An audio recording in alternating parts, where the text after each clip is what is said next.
everybody, and welcome back to Screenstars, and welcome to my PlayStation 4 review for the newly released Judgment, a game that has been made by the same people that have been bringing us the Yakuza games for many years.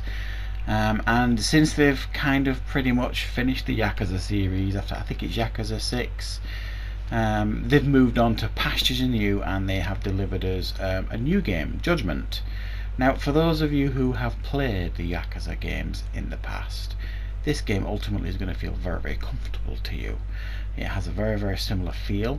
However, whereas the Yakuza games, obviously you play characters part of the Yakuza, this time round the twist here is you play a guy called Yagami, who is a disgraced ex-lawyer who was, and you see this at the beginning of the game, he defended a so-called killer who he believed to be innocent. He managed to get this killer off. However, as soon as he was released, he went and recommitted another murder. So he couldn't get over that, Yagami, so he quit the lawyer game, and you see him 3 years later, I think it is, becoming a private detective. So he now takes cases for this ex-firm that he used to work for, this law firm. And the first case he is given is gathering evidence to help free a Yakuza member who is accused of murder, and in actual fact he isn't the murderer. It is a serial killer on the streets called the Mole, who is killing Yakuza members and gouging out their eyes, and Yagami vows to take down this serial killer.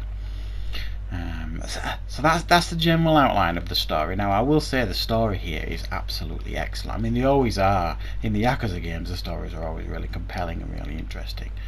But here, we've got a different take on the story, and it's really well done. Like I say, because you're on a different side of the law here, a private detective. So you are tasked with cases.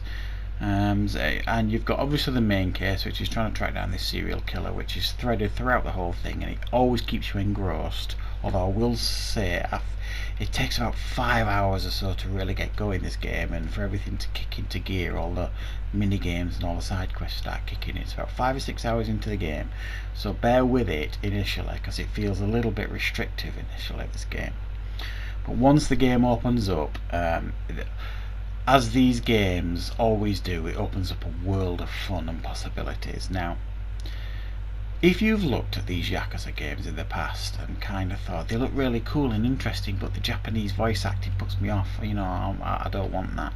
Well, you're in luck. They've tailored this to Western audiences, and they've actually done an English dub, and so there's English voice acting throughout for those of you who want it. Those of you that want to be more traditional can opt to remain with the original soundtrack, the Japanese soundtrack voice actors. But for those of you that have always been put off by that, well, you don't need to worry. You can have the English voice acting now, and it has been done excellently. I do have to say, it really has, and it's done seamlessly, and it doesn't feel strange or weird at all. It's actually, if you remember the game Sleeping Dogs a few years ago, which was set in, you know, Japan or Tokyo or wherever it was, that was very similar. That had English acting in it, English voice acting, but it still kept the traditions of of being in Tokyo or Japan. And this is very similar to that. So it's really well done, I do have to say. And you get your usual array here. Once the game opens up to you, you are the world is your oyster here. You can do any number of things. You can take on you can just go through and do the main quests if you want. You get given loads of side quests to do, i.e. cases, extra cases to do, and some of them are really quirky and fun, and they range from all sorts of things, which is tailing cheating husbands to chasing down people who like stealing people's panties, and I'm not kidding there, or chasing naked people down the street and capturing them. It's really off the wall stuff, some of these cases, and it's an awful lot of fun. So you've got all these side activities as well. You know, you can go into the arcade machines and play proper arcade games, some of the classic Sega games. You've got your batting, your baseball things. You've got a huge array of side activities to do, and I'm not kidding you, it will keep you busy. There's no karaoke here, but I'm not really that fussed. I was not that big a fan of the karaoke in the Yakuza games, and I have played some of the Yakuza games, not all of them, primarily Yakuza 0, which is the one that I was really introduced to the Yakuza series, and I really enjoyed that game. Another massive part of these games is the combat. Now, the combat here, I think, is the best I've ever seen it in one of these type of games from this games company. It is fun, brutal, fast. Some of the finishing moves you do are absolutely fantastic. You can grab any item that you see pretty much and whack the bad guys with it. You've got two distinct fighting styles, one fighting style for groups of enemies, which is more fast and fluid. You can do all sorts of flips and jumps off walls and things, very acrobatic martial arts. And you've got another fighting style which is based more on one-on-one scenarios. It's a more focused and brutal and a bit slower and more deliberate martial art, and honestly, the fighting is so much fun here. It really is. It's really brutal but hilarious and a huge amount of fun. One of the things that I struggled sometimes with the Yakuza games, it was almost like you couldn't go from point A to point B on the map without running into about 5 or 6 gangs of bad guys that you'd have to fight, and to be honest, it got a little bit tiresome, I'm not gonna lie. Here it feels far more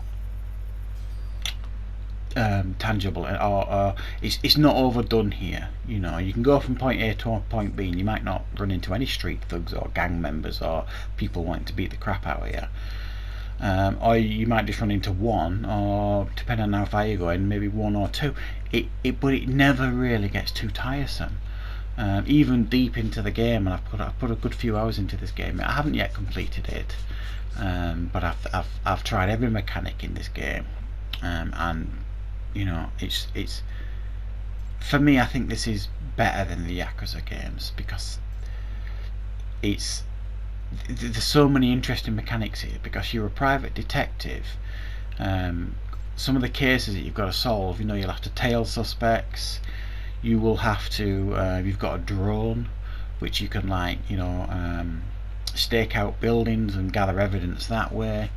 You've got to snap pictures at the right time and stuff, so you've got to do detective work. You've got to pick locks. There's all sorts of elements that they've added into the game, you know, scanning CCTV, all that kind of stuff, to make you feel like a detective. However, the only real tinge of disappointment for me here is I'm a huge fan of LA Noire. I was hoping that the detective work and the interviewing suspects would be a little bit more in depth and innovative, and unfortunately it isn't. It's kind of doesn't really feel like you can make a mistake. You just kind of move around the scene until you find the right things, and then it like puts 2 and 2 together for you. You're not really doing any detecting, but it is still quite fun, and it's never that often that it gets tiresome. So fans of LA Noire, if you think you're going to go into this game and be doing like interviewing suspects and loads of detective work similar to that game, you're not really. It's tacked on a little bit, but it's not really terribly done. It adds a different element to the game, I'll give it that. And Yagami, the main character, is so charismatic and fun.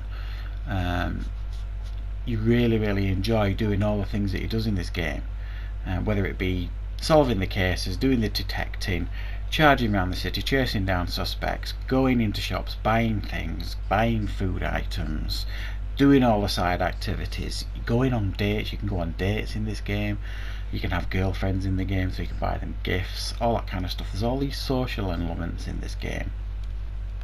It's almost like the Shenmue games, but done properly. I've always thought that with the Yakuza games. They feel quite social games to me, and this is no different. I think this is a superbly made game, and I'm really enjoying it. And it's not too much in your face. It's one of those games you can put on just for a couple of hours, play it, chill out, maybe solve 1 or 2 cases, and then come back the next day, do a couple of other things. It's a really well made game, and I'm going to give this game an 8.5 out of 10. I'm thoroughly enjoying it. It's really well made, and for those of you that have been put off before by the Yakuza games, well, I think you've got one here that might be a bit more palatable for you. It's really well made. The English voice acting is excellent, and I do strongly recommend you check it out because it's a superbly made game. So thank you very much for watching.